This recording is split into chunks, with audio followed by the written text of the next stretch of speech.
Siz yaxshi ko'rib osh, manti, o'rama yeyaversangiz nima bo'ladi oqibati? Bilasizmi? Albatta o'tingiz ishdan chiqadi. Keyin sizda gaz to'planishi, qorin yipib qolishi, jig'ildon qaynashi, o'tda tosh paydo bo'lishi va o'tni qiyshayib qolishi kabi muammolarga duchor bo'lasiz. Albatta bunga men yechim berishim mumkin. Bir deganda bu kasallikdan qutulishingiz mumkin. Albatta buni o'ziga yarasha dasturlari bor. Bu dastur bo'yicha men sizlarga taklif qilaman.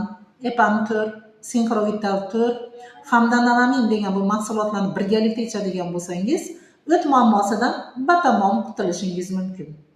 Albatta bu videoni yo'qotib qo'ymaslik uchun albatta obuna bo'ling, like tugmasini yozib qo'ying. Azizlarim, siz o't so'zini izohlar yozadigan bo'lsangiz, biz sizga o'zimiz aloqaga chiqamiz.